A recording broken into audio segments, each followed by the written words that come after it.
It is Friday the 31st of May 2024. This is Dan. So today we start the recording process for the new album. We're at my studio, which is in Bath in Somerset. It's where we've recorded most of all of our stuff actually over the past 10 years. And yeah, so this is day one. Darren's pretty much going to be setting up today. We might actually try and get a take if we can, but it's just to get the drums set up and get the mics on the kit. I think Darren wants to try out a bunch of snare drums. He's got tons of them, so I'm sure Josh and Darren will spend their time picking the right snare drums. I know Josh has got some ideas for this album in terms of the tunings of the snare drums, trying to match it to the actual songs. So that's exciting. This album's going to be slightly different to our previous ones because we've set ourselves a target this time to get the whole album on one record. In the past we've had to do double album releases because our songs are so long and we never know how to edit ourselves. So this has been quite interesting this time because having this very strict target for vinyl, because you really don't want to go over 22-23 minutes a side. So obviously the classic album length back in the day, 39 minutes, 43 minutes, something like that. There was a reason for that, obviously, because it was dictated by vinyl. So yeah, we want to emulate that for this album. And the album itself, it's a bit of a conceptual piece. There's a theme, there's a story, so it kind of made sense for this all to be wrapped up in one record in a good kind of 40 to 44 minute solid album. So yeah, we're quite excited about this. The songs they've all been written revolving around the story of the Battle of Badon Hill, which may or may not have happened, have occurred locally to us in Bath. There's lots of different theories where Badon Hill is, and some of them suggest it was in Bath itself on what is now, I believe, called Salisbury Hill. So it's a famous battle back in the day between the invading Saxons against the nomadic British tribes, the Britons. And I just thought it was an interesting story. It was quite a famous battle in the lore of English history. So yeah, this is it's going to be an interesting album. We've demoed all the songs already. I think we started demoing some ideas about 4 or 5 months ago, very casually, just laying down some riffs whenever we had a spare evening with our producer or engineer Josh, who works at the studio. About halfway through that demoing process, we asked Josh if he'd actually be in the band, and he said yes. So it's kind of a natural progression really, because Josh knows our music really well. He's produced our last few albums and he knows our songs well. He understands what Thunderhoof's all about. And when it came to writing the new material, we didn't want to be limited to what we could reproduce live.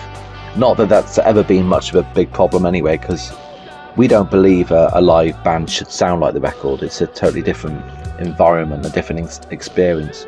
But it has meant that when we've had to do stuff live, we have had to compromise on some areas, because only having one guitarist and you've got layers of guitars, Mark has had to be a kind of jack of all trades. Sometimes obviously doing a solo without anything behind, or kind of replacing a bit of a solo with some rhythms, just to kind of make it feel powerful live. I mean, in fact, there's a few songs on our last album that we've never done live because it's never quite sounded right. So now Josh has joined the band. We've got those two guitars. It's definitely opens us up to more possibilities, both in the new material and playing some of the old material as well, which is really great. So yeah, Josh is going to be producing this one. Josh works really well with Darren because because he's a multi-instrumentalist, he very much thinks like a drummer. So he's really good at just kind of directing ceremonies and having ideas for how parts should go and escalate and transition. So this is going to be really fun. So all these songs have been demoed to a certain extent. I've done some rough vocals on them, done some rough guitars and bass. It's just really a tool for writing for us to demo the songs. So once we've got an idea for a riff, usually in the jam room, we'll just lay it down really roughly. And then what myself and Josh have spent quite a bit of time doing is then dissecting those riffs, moving them around, messing with the structures, and trying to kind of form them into songs, compositions. And it's been quite good that I came up with the concept of Badon Hill quite early on, because I like to have like a theme that I can wrap my head around. So when I'm thinking about the lyrics and the songs and the feel, I always have this thing in the back of my head. What part of the story is this? Where is it going? What does it feel like? So all the songs on this album are related to the Battle of Badon Hill, and more primarily the people involved in it, and you know, the personal things they'll be going through, you know, the fears, the bravery, the emotions, the loss and the sacrifice, that kind of thing. So a lot of the vocals I've done are very much like a draft kind of vocal, so I'm sure I'll be changing a lot of the lyrics when I come to do the final vocals, but it's mainly something that the rest of the band can kind of track to. So Darren's going to be recording all the drums along to the demos, which is a really handy thing to do.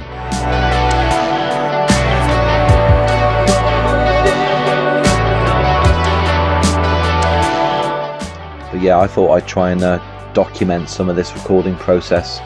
It can be quite boring, to be honest, recording. You can spend so many hours just doing take after take, and there's not really much entertainment to be had from filming this kind of thing. But I thought it might be interesting for some people to just see behind the scenes. It's good for me just to document these things and just keep a tab on how the album's progressing. Recording albums for me is probably the favourite thing I do in this band, in all bands I've been in. But I love the recording process. I love how, you know, it just starts from just a tiny little idea, and, you know, once everyone's kind of come in and put their 10 pence worth in, I love how it just develops into this monster. And obviously having my owning my own studio it's a luxury, I know that, but it just means we're not watching the clock. We can just focus on the songs.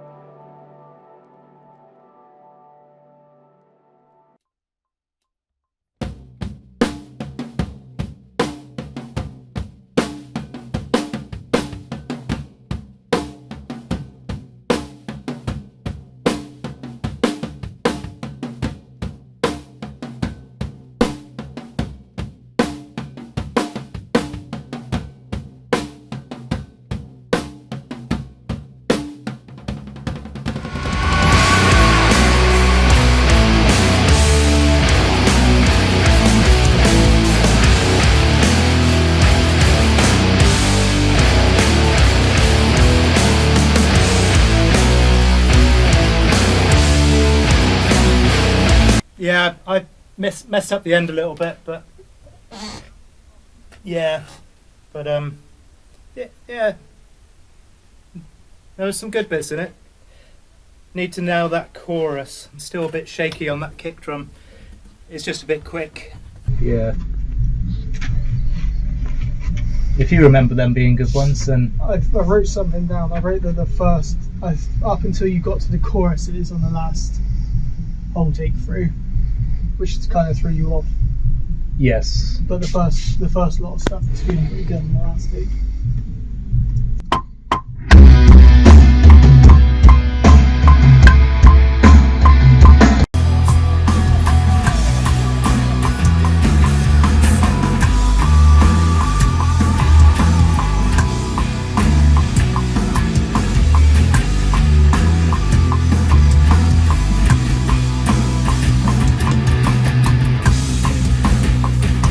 It's all Getting there. definitely getting there. I reckon Yeah. maybe one more and see where we're at. Okay, yeah. It's feeling good though. Yeah.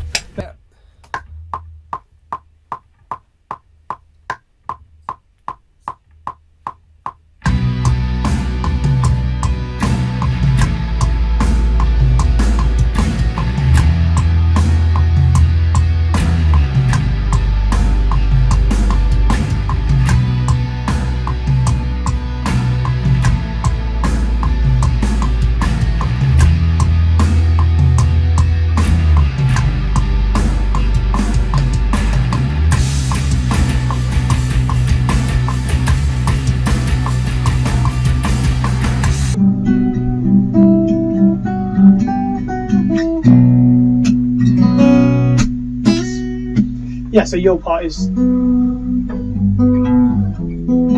that, all that stuff. And mine, just play that bit again. So I think mine.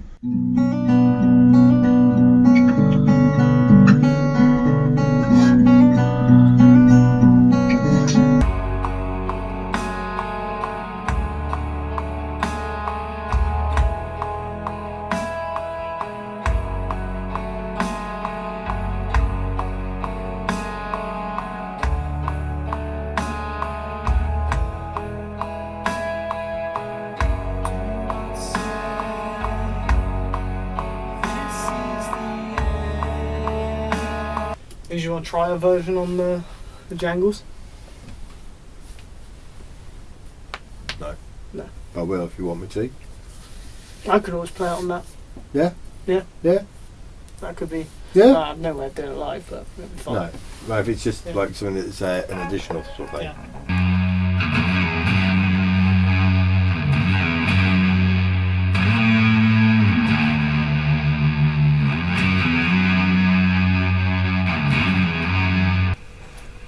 Just having a quick ciggy, Josh, so don't rush.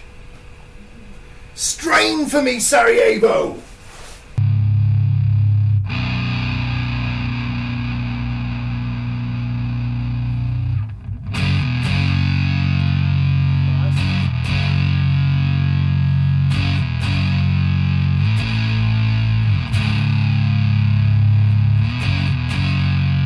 It's cool.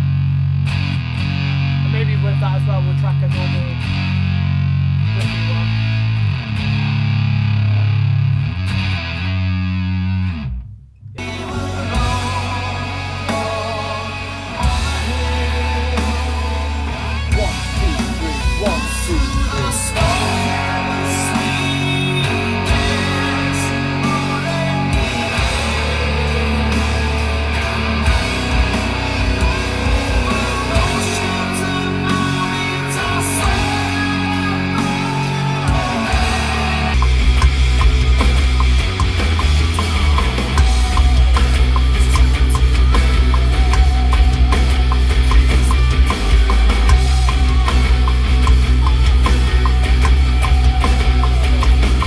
Yeah, that was cool there. Do you think your riff works over the solo bit? Because it felt like you were trying to go, you almost wanted to go somewhere else. What The chorusy solo after the second chorus almost felt like you didn't want to play that riff. it was I was fucking it up really. Right, Although, okay, like, I mean, it might be a case of dropping it in, Yeah. but if it feels like it doesn't work, I'm open to maybe trying to do something else. Yeah. Yeah. I do quite like it. Like.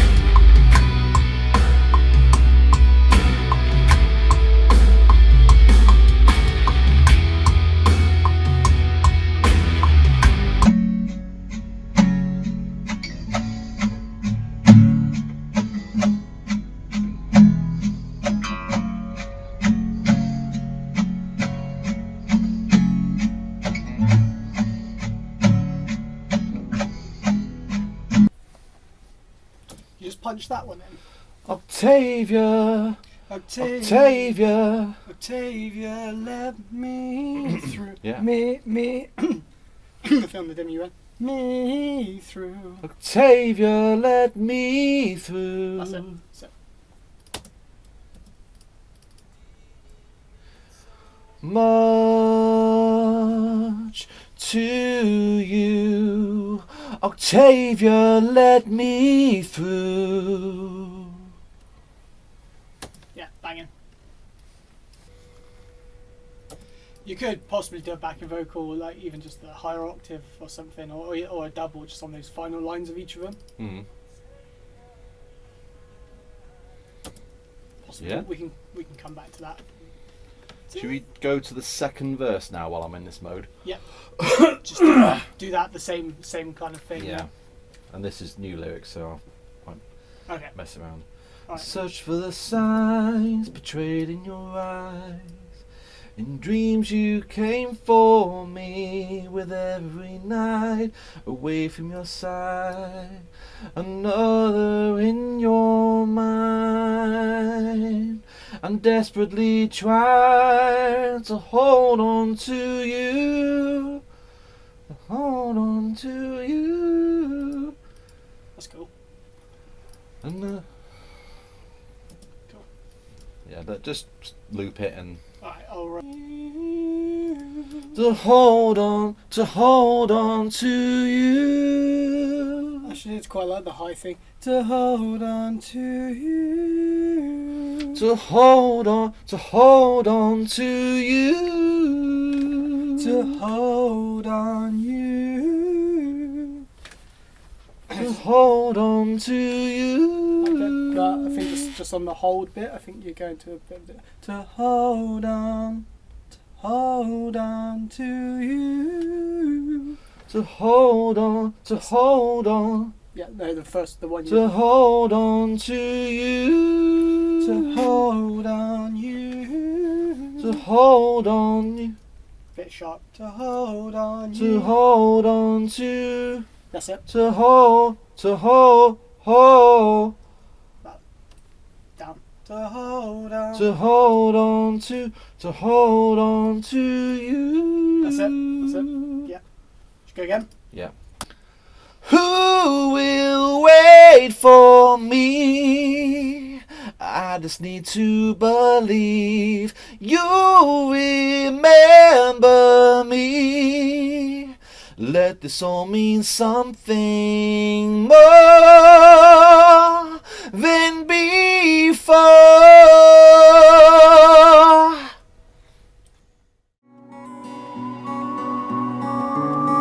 This one is largely Dan and Josh's creation, and most of it was kind of like the ideas were laid out really for us, and even down to Josh had written a bit of a bass line, which was a bit of a new one on me. Like I'm not sort of big sort of handed the bass lines to play, but I actually want some of those egoic thoughts were swept aside a little bit. I actually quite enjoyed playing what he'd played himself. That's not to say there's nothing of me on there. There's like a couple of things that I did that kind of changed it. I mean, my personal writing process for it was with this album was once we got those tracks laid down, basically I would take it home and whack it into Audacity and sit there and plug my bass in and just play along on my laptop to generate some ideas. And that's what I did with this. So yeah, I largely kept most of Josh's work the same. I played it, myself, but I added a few little ideas, maybe a couple of runs and things towards the end. But it did need a huge amount of work in that sense. I did want to put a little bit of a stamp on it though to make it my own. I wanted to contribute something. So whether it enhanced it or not, I'm not too sure. But yeah, I really like this song. It's quite an emotional piece, and I think it really shows off what Dan's capable of, and creatively what him and Josh can do together as well, working together. Mark does, with the kind of like the more kind of like solo pieces. I think he managed to put his stamp on this in a really cool way as well. So yeah, really dig it. This track was fully Josh and Dan, which obviously is quite a first for me. Blown away by it. He's gone from that neoclassical beginning and then tying in with a new motif but in the same groove, just blown away. And then you add in what Dan's done with the lyrics, it's just like flooring. I enjoyed learning the parts off Josh. Interestingly, the bits that he thought I'd want to play, sort of more leady bits or intricate bits, I was like, nah mate, they're yours, you own that. So I took the slightly more simpler ones. Obviously had to compose a lead to it, which often guided by Dan's vocal melody lines, or even if I'm struggling to find a hook, Dan or Josh will say, have you, what about this? And you're like, all right, and then I can build from there. And I think to a degree that's pretty much what happened with this one, just going from Dan's initial vocal line, that sort of anthemic, heartfelt thing. So yeah, that's Baden. And then obviously I'm biased, but I mean the production, the drums, the bass, obviously guitars and the vocals, but it's just what an opener, and yeah, super proud.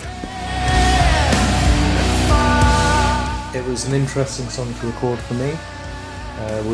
We played around with some of the ideas for the marching drums. I hadn't really done anything like that before, and I managed to get a sound which was quite similar to a marching drum from one of my vintage snares with a lot of muffling on it. And we were layering that up as well to kind of give the impression of multiple drums being played at the same time.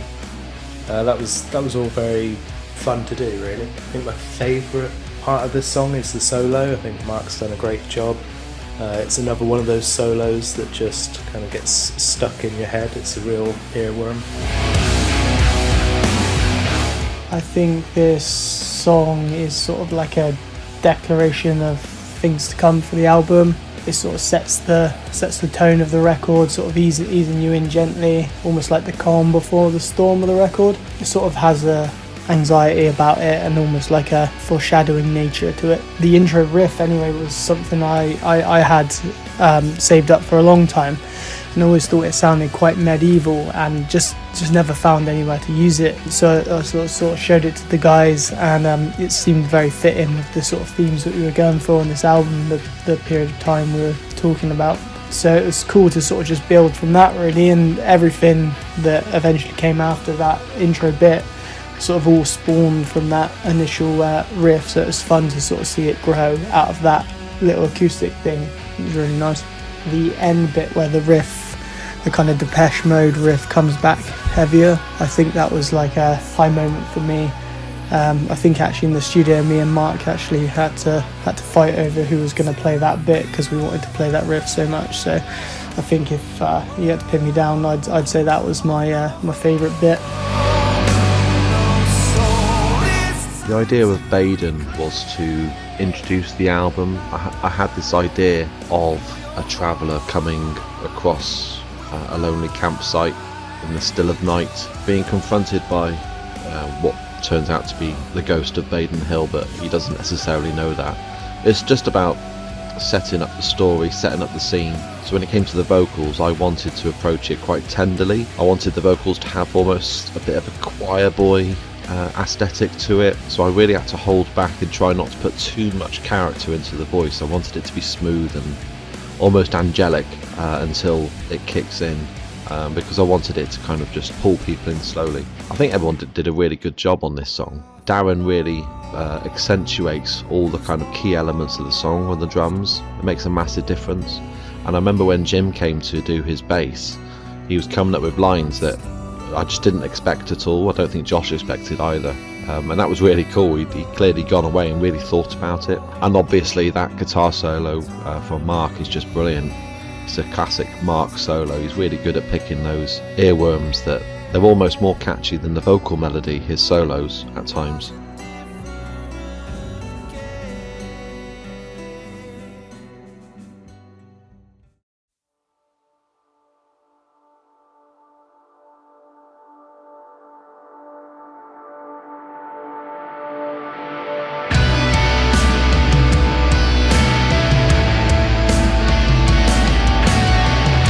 Every time I hear this one, it kind of makes me think of that scene in Lord of the Rings where Aragorn's kind of like geeing up all the troops before they go to Mordor, and that's pretty cool. Kind of gets me pumped. Yeah, I think this one's definitely can get you pumped up. Probably one to listen to at the gym if you're going to do that. This track was written, sort of born out of various different riffs that the band had already. I think when we originally started working on it, it was just a lot of different riffs that we pulled together that sort of fit. I think that verse riff was there originally. I think some of the stuff in the bridge was there already. And then we writ like a Nirvana-like chorus, but it never really quite sat properly. So I think it was one where I went back and had a look at the chords we were using, which I liked, and then sort of managed to sort of break it out a little bit and make it a little more complex, something more along the lines of like a Mastodon or something like that.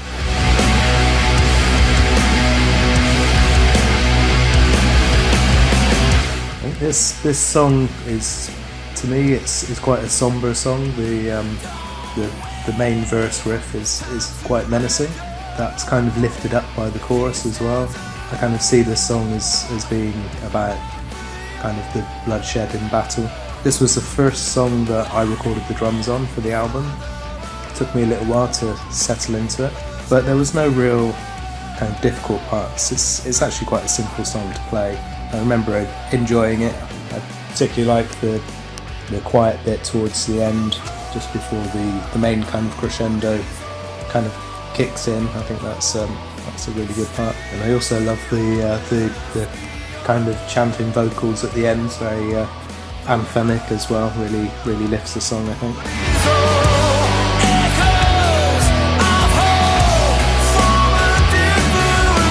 Blood Moon kind of came off a jam we had quite a while back, and I think we really struggled to turn this one into an actual song. We in the jam we just kind of fixated on that chugging riff, for a long time, and we didn't really know how to get out of that. And when it came to doing pre-production, we laid these ideas down, but there was no chorus. I remember just saying at one stage, guys, we need to think outside the box a little bit, because this is a cool idea, but there's no chorus, there's nothing to latch onto. And it was just Mark and Josh tinkering around with different chords, and they landed upon a chord, and it just worked. And that really helped me to come up with a vocal which kind of sits nicely within that. And then the end section just kind of came along in the studio, really, when we were just messing around with ideas.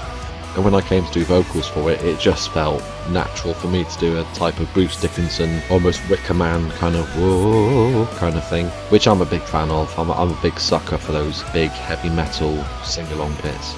Again, I think everyone really turned up on this song. We cut a lot of this song out when it came to the editing process, which I think helped.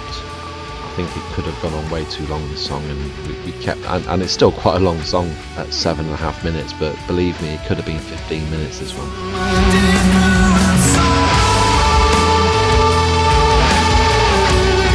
I think it's largely a riff that Mark kind of came up with.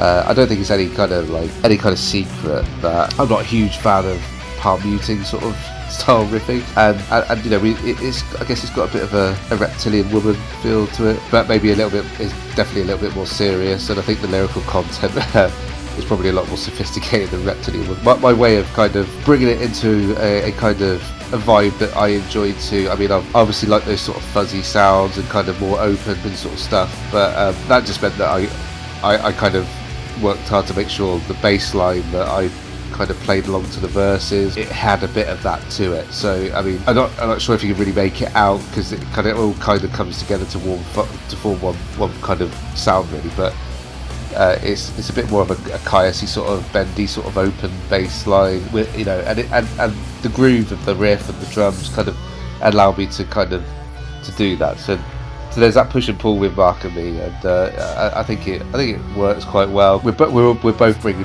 bringing ourselves into it and contributes to our sound, and there's no doubt this one's got a super hooky chorus that I love listening to. I used to shy away from things like that, but I'm really pleased with this song, and I love what it does with each kind of passage within it. There's some really cool heavy doomy riffs that come in, and towards the end Josh wrote this really cool riff that really seems to fit our kind of stonery doomy vibes, and we managed to also bring our Iron Maiden influences into that as well. I think some of us are quite big Iron Maiden fans, so it definitely is, maybe not sonically, but it definitely has a vibe of that. I think of that kind of Iron Maiden anthemic kind of quality. Hooky as anything, really pleased with it.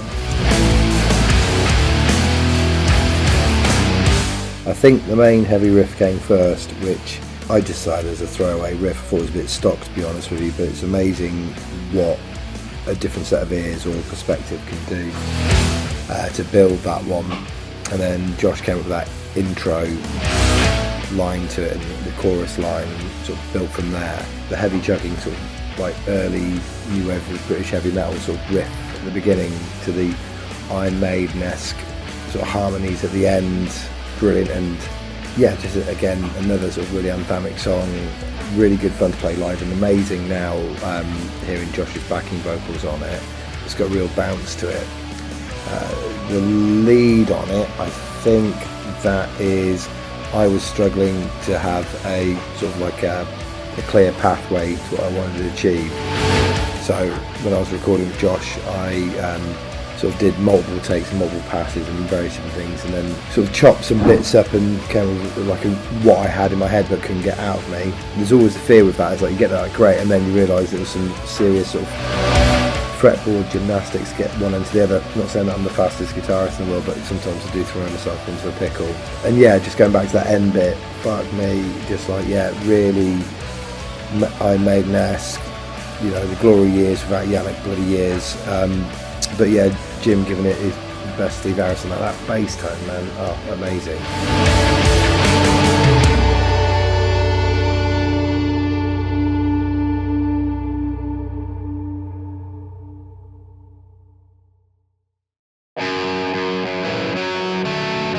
love this song for when we recorded it. I absolutely adore playing it live. It's again really emotive with Dan's vocals. You can just really get into it. I've got a really simplistic.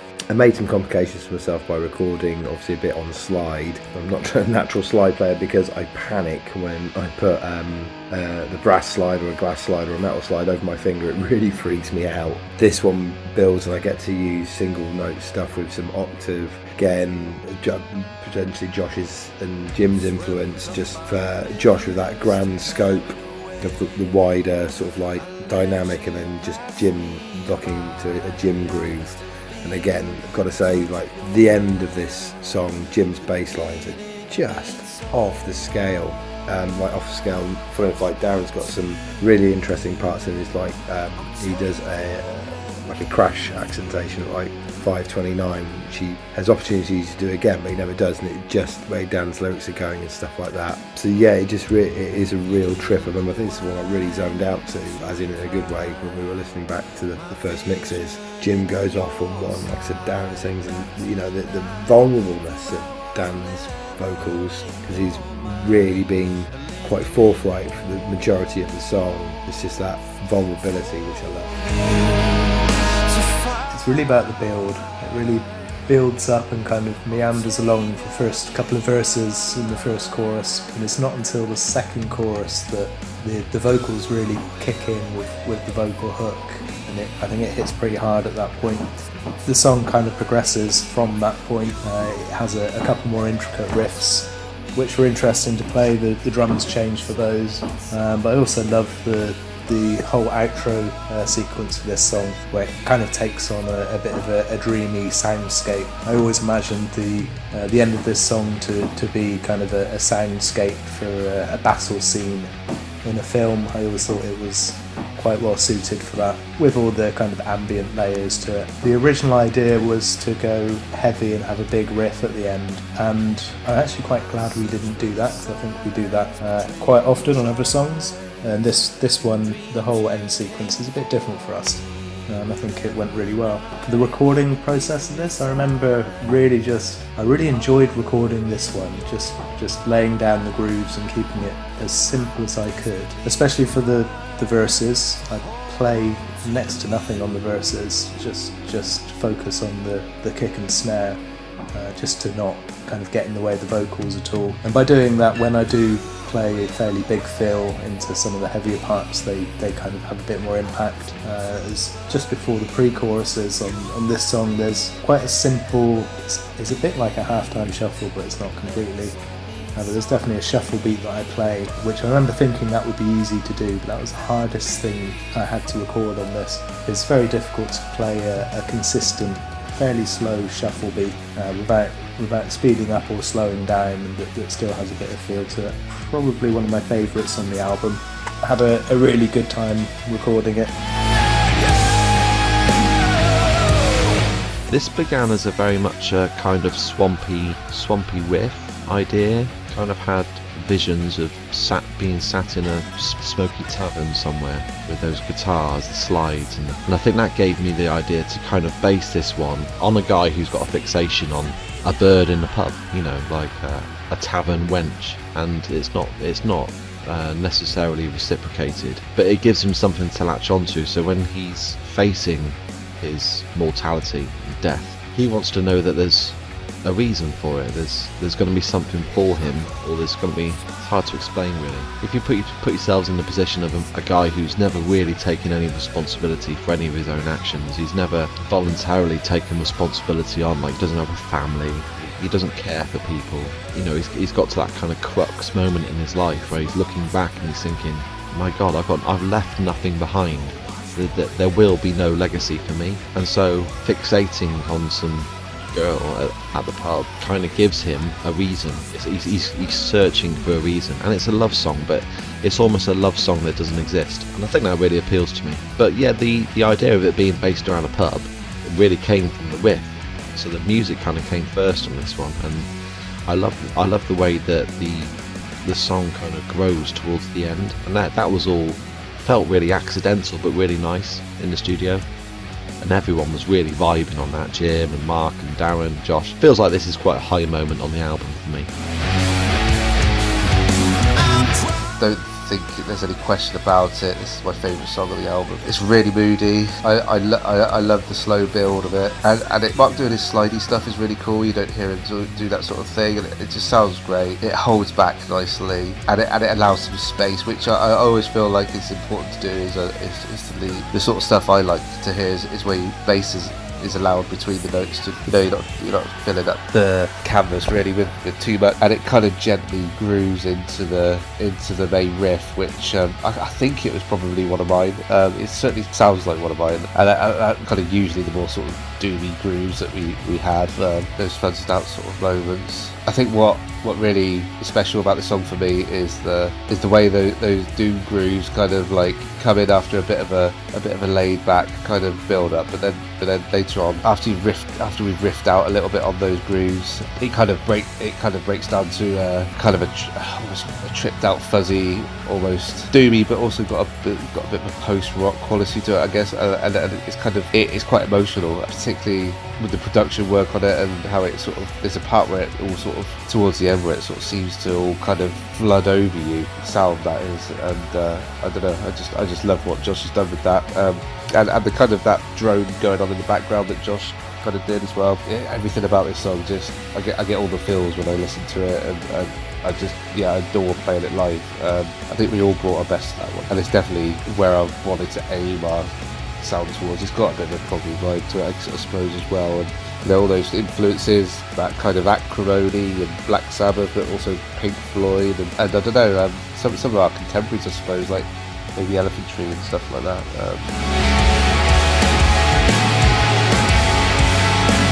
It's a bit of a love song, I guess, but one where the love isn't reciprocated, so it definitely has a tinge of sadness about it.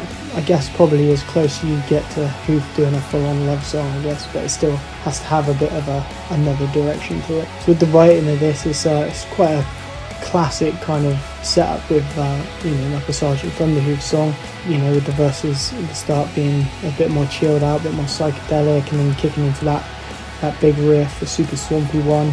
Another big hook in the chorus. I think when me and Dan were in the studio, we were just sort of like getting Dan to hum melodies against the tracks, and just taking the best, hookiest bits, and then Dan would then later infill the lyrics.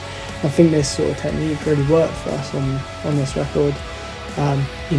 Definitely came up with some stuff that maybe we wouldn't have if we'd done it another way. So definitely going to be doing more of that in the future. So this track actually wasn't one of my favourites when we were initially looking at demos for the record, but as we worked on it and as we sort of chipped away at it, it really did become one of my favourites, and might even be my favourite on the whole record. I know it's a hard choice, but I think it sort of came the furthest from its initial iteration to where it ended up. We really did some work on it, and I think it really paid off.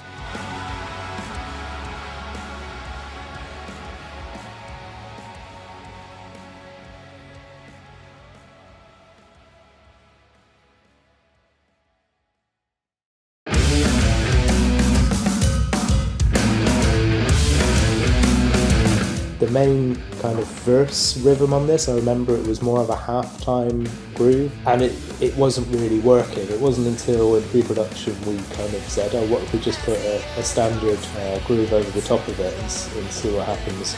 And I think that works a lot better. It certainly means that when we kick in with the part that we use for the intro, and there's also the pre-chorus as well, when it kicks into that, because that is half-time, that has a lot more impact. When recording this song, I tried to keep the energy up and keep the groove kind of consistent throughout. In the choruses, so for the second half of the choruses, I made an effort to fill in some of the spaces with what was supposed to be ghost notes.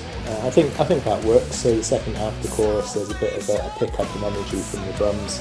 Also, I remember when we were just laying down the guide parts and the basic guitars and the guitar solo, I remember Mark was just playing around with the guitar solo idea, and I think he nailed all of the main parts that we used in the final solo just off the cuff, and I think we just stopped recording and just said, that's it, don't change that, that was perfect. Although most of the parts for this song were already written and rehearsed in the jam room, I remember after we'd started pre-production, I listened back to what we actually laid down in the studio, and at that point the song had no chorus at all, or I didn't think it had a chorus. I didn't realise that Dan and Josh had been working on something since the last time we were in the studio, and I remember just hearing the chorus for the first time whilst I was listening back to the track at home, being blown away by it.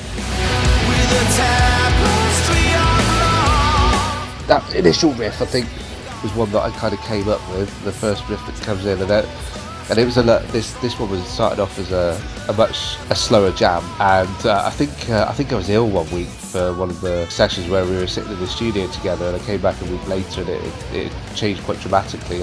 Came together to form this kind of much more mid-tempo groove. That might have been initially a bit jarring for me, but actually as we kept playing it and kept kind of working on it, I really see what the rest of the guys were trying to do with it, and it's definitely, I think, there's some pop sensibility to it. It could be quite anthemic in certain moments of it, and I love listening to it now. It's certainly a fun one to play live as well, and there was a lot of opportunity. You know, there was a bit of opportunity for me to bring in some different influences a little bit and some of it across all of the album. I think one thing that's true for all of us is that we all brought our A game to this. Like I think we all, put in a lot of work to make sure this was something we were all proud of. I think that's more so the case than any other album we've done. Although saying that, still a laid back vibe to it. But I think the drumming on the whole record, it's fantastic, and Dan's grooves are just so cool, and this song I think really shines. He really shines in,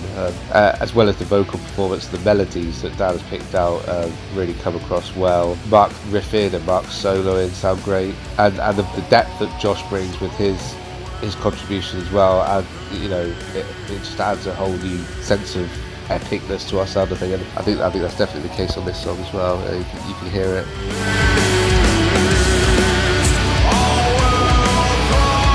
It's quite an iconic hoop style riff, especially with the cowbell. I'm struggling to remember who came up with the riff. I'm tempted to say it was Jim. It sounds like a Jim style riff. Very classic stoner desert rock kind of groove. And that kind of riff is very easy to do a vocal to. I found it very easy. Difficulty we had on this song was getting a hook or a melody line for the chorus. I think we laboured over the chorus quite a bit, and it was me and Josh, we were just spending some time just kind of like, I was singing gibberish down a mic, but kind of just trying to pick out melody lines, and we stumbled upon the line that we ended up using, and it was perfect. We knew then, but to be honest, there was a part of me that thought, oh, this is a bit too poppy. Maybe the other guys are going to rebel against it because we're not exactly Maroon 5, but I'm not afraid to introduce pop sensibilities into the band. I don't care about upsetting any kind of genre or scene, because that's just childish. But yeah, it turned into a really catchy song, and lyrically, this is a call to arms. It's forget about all the stuff that's gone on before. Any of your past deeds, they're forgotten. All you have to do is rise up in this moment, and you will be remembered for eternity. That kind of thing. It's suitably grandiose. It's definitely a Sergeant Thunderhoof song.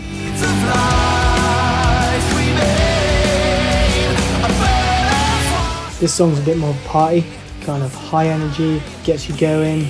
Wouldn't really be a Hoof album without having one of these on it, really. And definitely a good amount of cowbell, and definitely acceptable amount of cowbell. When writing this song, I think with all the other songs that we had lined up to do, definitely was clear that we needed one song that was going to be a little pacier and something like previous Hoof songs, or we've sort of stepped on the gas a little more. So when the riffs came for this one, it was we knew that this was going to work out and definitely add a bit of pace to the album, which otherwise we could have been a little slower. So it definitely holds its own on the record.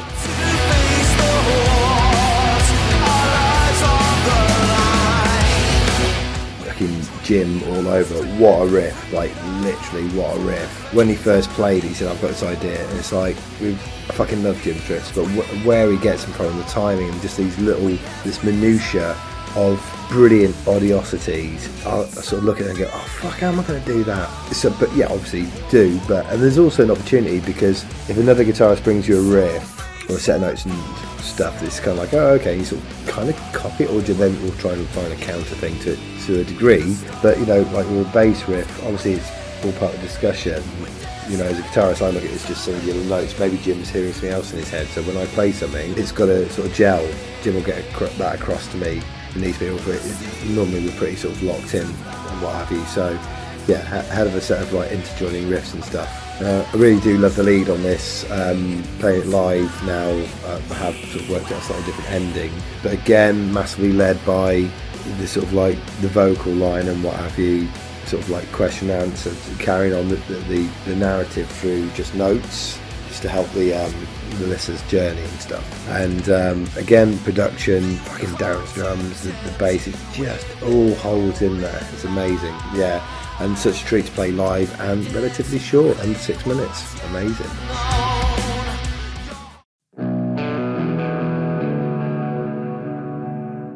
If all the other songs preceding it have built this narrative up that's been created, I think this one resonates the most for me.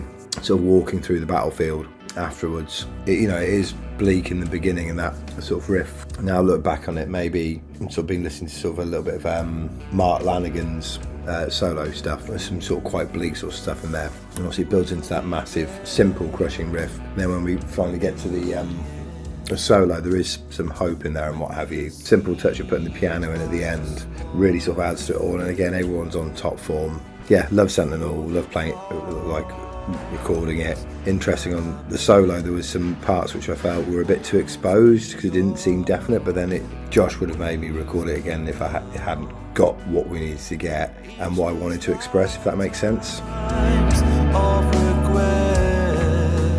I really liked the simplicity of the guitar line at the very beginning, and I didn't want to get away from that. It's quite a kind of like very tender, somber kind of sound. Maybe in years gone past, we probably would have fixated on that riff and stretched this song out to 20 minutes.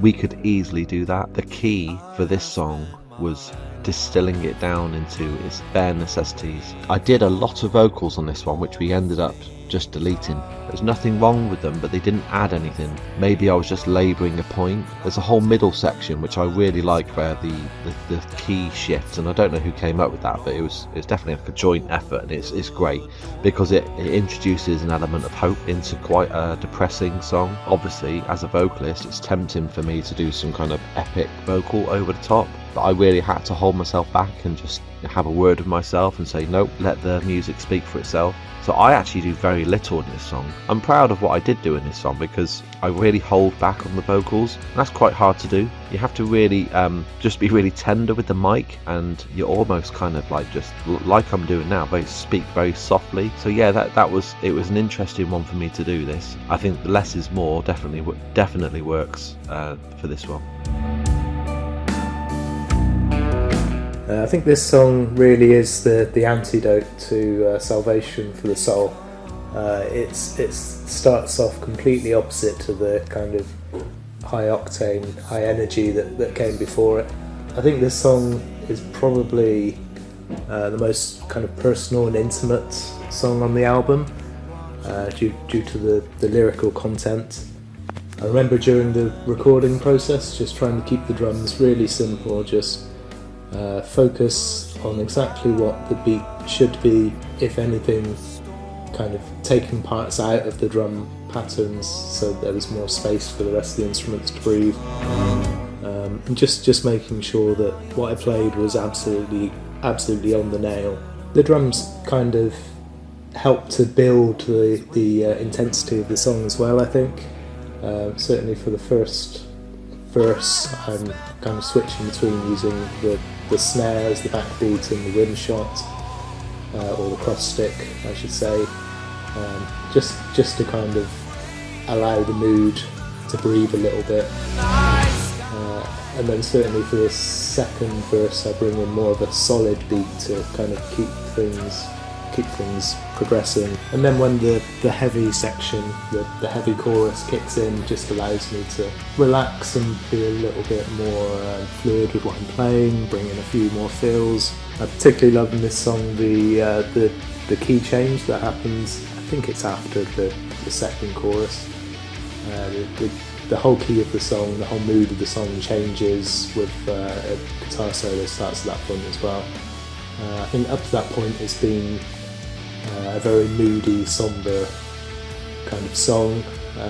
That key change kind of marks a change in the whole mood of the song, I think. If anything, it kind of uplifts it and makes it seem it gives it more of an optimistic kind of mood, I think. Or at least until the chorus returns and it kind of drops back down to that menacing, heavy riff that sits behind the chorus. I do love the outro to this song as well. We've never really used pianos on any of our songs before, so this was something new. It was something Josh just added, and just kind of wanted to know what we felt about it, and we loved it. So I think because of that, it kind of stands out on the album as being a little bit different.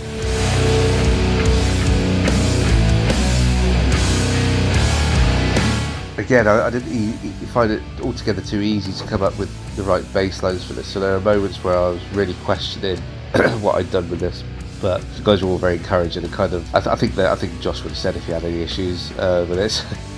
It's a really kind of a moody piece of work, and I'm quite emotional when the heaviness sort of kicks in. Again, quite atmospheric, maybe a little bit in the vein of Orb of Octavia, but kind of builds up again. It evolved very much for me, this one, in terms of what I was doing with it. I had to go through quite a lot of different ideas to actually get to the one that felt right. But in the end, it kind of, I think in the end I went for the simplicity of it. I didn't want to overdo it, overcook it and kind of make it too busy or anything like that. I don't think that would have suited what we were trying to achieve with it. Quite an emotional one. It kicks in and there's obviously a little bit of piano as well that kind of hangs off the end there, that gives it a different feel as well. I love Mark's guitar work in this. I think that's one of his strongest performances on this song. But again, like all the others, I really feel like we all pulled together quite a lot to deliver, a piece out like we were all part of it, and that collaborative effort I think really comes across with it. And again, that leaving that space, this song was really good at allowing the space to kind of sit there.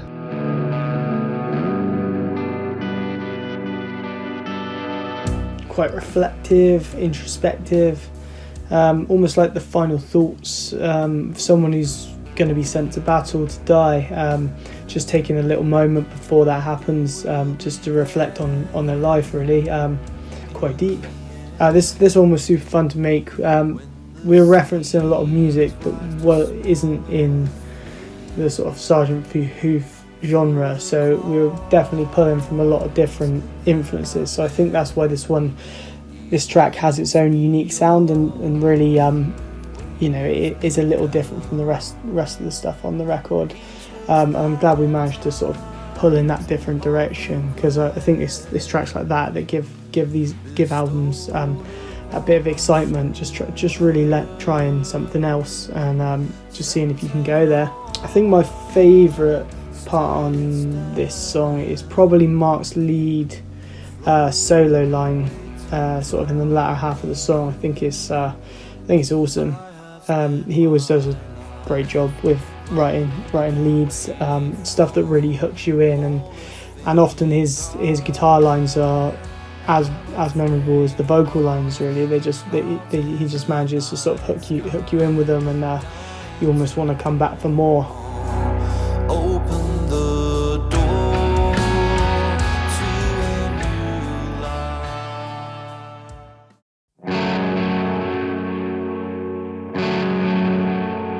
This was hanging around for a little bit, this song. Mark had this riff, which is a really cool riff, which is it's the riff at the very beginning. But the way he played it, or the way he created it, it was almost like a thrash metal riff, believe it or not. It was kind of quite jagged and palm muted. As much as I love all that stuff, it doesn't work in this band. It feels too technical. So, but I loved what it was doing. I loved the notes he picked out, and it had like a kind of medieval quality to it. I don't know why. I can imagine this being played on a harpsichord. What Mark came up with definitely gave me a lot of scope for melody and picking out really nice notes within what he's put down. So what Josh and I had to do in the studio was really try to get to the bare essentials of what Mark was doing on that riff and come up with a way of expressing it where it felt more open and loose. And I think we did that. It took some time, but then we could start piecing all the bits together, because this was just a collection of riffs and iterations of the riff that we'd kind of demoed. And once Josh and I started piecing it all together, it started to make sense. And then the whole middle section was really nice to do, actually, because we kind of felt free to kind of just chill. And what Mark did on the little guitar lines during the middle, basically a one take it during the pre-production process. We did try to re-record it, and it just didn't sound as good, so we just kept the demo. But again, on previous albums, we would have repeated those lines infinitum, because they had a kind of Mike Oldfield quality to them. Those little melodies that he's got. You could quite easily make a whole song out of those couple of little guitar lines he's got in the middle section, and just rotate them around like Mike Oldfield would have done in a kind of 4/4 pattern. And I'd be there for it. I love that kind of stuff. But that wasn't what this album was about. We had to really get to the meat of the issue, because we knew we had to get this in under 45 minutes. That was an artistic choice. And so again, there was a whole section that I sang, which again was nothing wrong with it. I actually probably spent a couple of hours on a whole section recording it just to delete it, because when Josh and I looked at it as a kind of holistic kind of thing, we were like, no, it's not adding anything, and we were brutal, and we just started using the delete button.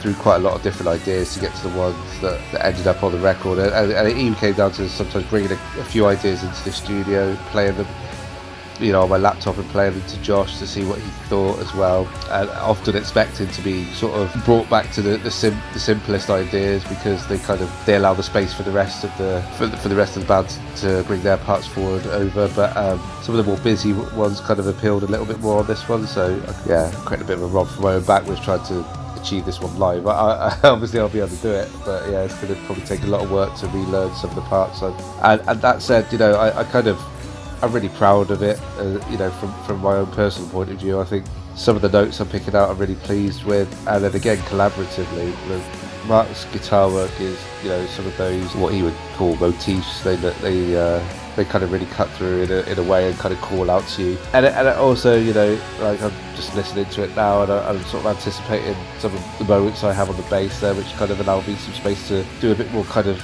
bass soloing a little bit, which is fun. I definitely brought a lot to this one. Production work, again, I'm really pleased with, and one of the most special things about this song is the middle part, or towards the end, where it all kind of breaks down, and we've got it's almost got a Mike Oldfield sort of influence to the guitar line. It's just some of Mark's best stuff, and again, I really appreciate allowing that space to sit there with it, to really let that kind of guitar work just kind of take you off on a bit of a journey. It's a really special song. I think a really cool way to end the album, and definitely brings that kind of crescendo of all the content of it together, quite on a quite sort of emotional note. Which I think there's a lot of emotion in the album, and I think from that point of view, it's probably our most emotive album. I get the impression this song is a song about reflection, about thinking back to horrors that you've witnessed and that have affected you, terrible things that you've lived through, and somehow learning to accept them. I remember during the recording process talking to Josh about certain parts. I think there was the pre-chorus where Dan's singing a really kind of beautiful melody, and I'm not playing a lot underneath that, but I wanted to use the toms to kind of fill in some of the gaps and add kind of a counter melody almost to the vocal parts. and I was really happy with how that worked out. Really, really proud. It doesn't interfere with the vocals at all, but in the background, if you listen, you can kind of hear the toms doing a little part underneath, and I think that kind of helps to set up the chorus really nicely. And I really love the whole quiet, trippy middle section of this song as well. The drums for that were recorded in one take. Really wanted to strip that down to the pure essentials for the drums. So the pattern is single kick, single kick, single kick, double kick, repeated for what seems like thousands of times. So yeah, played that through once. I remember Josh asking if I wanted to do another take, and I said no, because it's almost torturous just to play the same thing for such a long section of the music. But I knew that it had to be that simple, and I knew that it couldn't deviate from that. It needed to be as basic as it could be, so that all the focus was on the vocals and the guitars. Again, some of the guitar solos on that long quiet section, I think they were just something that Mark came up with on the spot whilst we were doing pre-production, and if I'm right, we actually ended up keeping those and not re-recording them, because they were just so perfect, and the sound that he had, possibly by accident, I don't think they spent a lot of time getting the guitar sound for pre-production at all. It was just so perfect for the song that we ended up keeping them. I also really love the kind of heavy outro on this song. Really happy that we finally got to use a Hammond organ on one of our songs, which is something I'd been wanting to do for a long time. Again, there's some really big drum fills on the beginning part of that heavy section. Again, those fills were kind of thought out and planned meticulously. They weren't just made up on the spot. And I think it works well how the song kind of goes back to the chorus at the end. The chorus is doubled up into the second chorus. The drums kind of drop out a little bit, they're playing a lot less, so that it has a bit more space to breathe, and we bring in the organ again at that point. And I think that just kind of adds a bit more gravitas, makes that last chorus feel a bit more emotionally charged. I think it just wraps up the album really well. I mean, initial thoughts is that song is all about Dan, Jim and Daz, just instrumentally for me. They all make it. An interesting sort of, I think someone said this to Dan before, that thinks his strongest vocal on this album is on this one, and he sort of disagreed, saying, "Oh no, I thought it was on Baden, the first one." This is my favourite sort of vocal delivery. It's the one that really resonates with me. The tenderness, the power, the intent. It grows and grows and grows and grows, and then sort of goes off on sort of like a tangenty bit, which is really, really nice. And then coming in with that sort of crushing riff with the Hammond there, and then back to the main hook. It's just, yeah, it is a real journey, and it really sort of finishes this story and starts the next one. I think this track kind of summarises the whole album, really. I think without this one, we probably wouldn't have gone in the direction of the whole record, making it a concept and everything like that. It would have been a very different album. So I think this track played a very important role in how the whole thing came out, really. The writing on this track, it's a nice long one, which isn't a surprise for Sergeant Thunderhoof. But it was really cool to make a track like this, and we were still trimming a lot of fat, so it felt super concise. We really wanted to have every section count for something, and take you on the journey. And we weren't just jamming out on this one. Every little bit does its part and really is trying to convey something. If I had to pick a favourite part on this track, I'd probably say the sort of soft section with the acoustic guitars and the soft vocals, sort of leading all the way through to Mark's little solo, and just that whole section felt really fun to make. We really got experimental in the studio. I was sort of playing the acoustic guitar with a paintbrush to make it really soft. There was a lot of reverse reverb guitars in there, and obviously just something different, really, and really fun to do.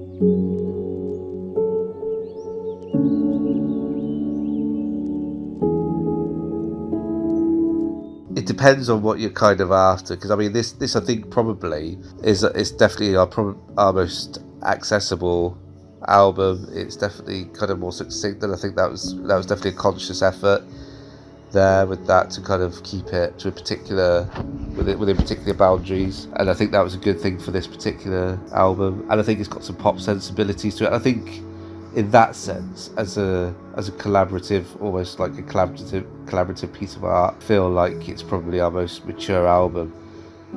Whether that's something I enjoy the most or not, I'm not sure. I have quite an immature music taste, really, so I think I still very much enjoy the fuzziness of some of the songs on Ride of the Hoof and Terra Solus, and some of those long jams, and just the sheer weight of some of the fuzz of that, which it is a little less kind of prominent on this record. This record does kind of, I think production-wise, it focuses a little bit more on being something that might be a little bit more kind of accessible. But that's not to its detriment in any way, shape or form in my head. I love it for what it is, for what we've done with it. I don't think I would have had it any other way. I love the way we came together with it. It's not to say there aren't moments where I wish we'd done something different with particular parts of it, but that's always the way. And I think for me, this album and the last one, these two last albums, Sentinel and Battle of Baden Hill, I think for me has been a journey of kind of realization for me, of the kind of letting go of your ego a little bit and accepting that things aren't always going to be the way you want it, and allowing being in a band is a collaboration, and you're not, I've had friends and other people comment to me, oh, why don't you push for it to be more like this, and that's the sort of thing we listen to, that sort of thing. And it's kind of, my answer is nowadays, but it's a collaborative effort, and that's what being in a band is. And I still feel like there's a lot of that kind of stuff that I love in there, that progginess, that doominess, that stoneriness, that fuzziness, the grooves. It's all there, but there's other stuff as well. There's clearly other influences there as well, and that's okay. And I've learned to be a lot more okay with that, without getting too concerned with it, and that's what the album and the last one actually mean for me, is a bit of a journey for me on that kind of level. And I think we're working a lot more positively together for it, probably. I love what everyone's brought to it. I think everyone, like I've said before, I think everyone brought so much to this record and so much passion and heart to it. We all wanted it to be a logical next step, and I think we all wanted it to be a little bit more kind of succinct as well, because I mean, my only criticism of the last album is I'm not sure we needed all of it on there. What we would trim, I don't know, but yeah, I'm not sure where I would rank it in Hoof's general output. I think in terms of maturity and kind of accessibility and production value and stuff like that, I think it's definitely the far ahead the best. Whether it ends up being the one I enjoy the most or listen to the most, I'm not sure, because I do, like I said, I'm still a bit stuck in the early 90s of Caius and Sleep and Electric Wizard, those sorts of bands. So it's hard. It's a hard one. Really, really pleased with what we've done with it.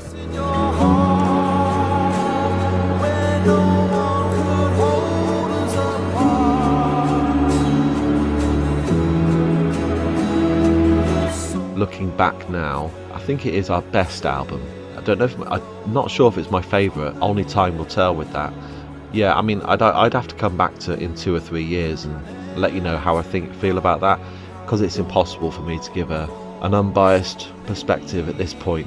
It's too close. I can't. You get so wrapped up in your own album, you do need to go away and not listen to it for months, really, and just listen to other stuff. But I think it, as a piece, it's our most successful, because it all sounds like it's together. It all sounds like it's part of a passage. I think it's the most focused thing we've ever done. I think it's the most mature. I'm sure there's people out there who don't like the direction that this band is going, because we have changed quite a bit, but I still think it maintains the kind of mystical flavour that we've always had. I've definitely become more melodic with my singing. Maybe I feel a bit more free now just to actually express myself, whereas I think listening back to earlier material, I think I was kind of being the kind of vocalist that I thought people wanted me to be, if that makes sense.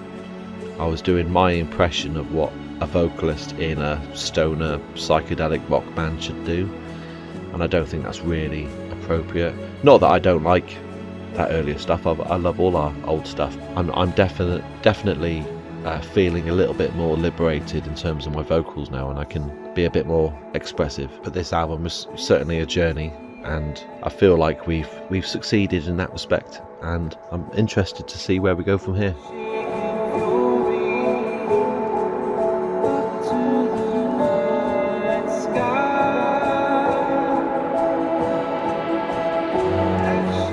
So I think this album, I mean, it's the first one I've made being in the band, so I guess maybe it would be biased, but I think this is the best album the guys have done. You know, I really think it does everything they've done before, but I think it does it better. I think the album sounds more concise. I think the songwriting is stepped up again. You know, it's a really fun one to play live. We played three of the songs live so far, and it's been a great time. So yeah, I'd rank it number one in my opinion.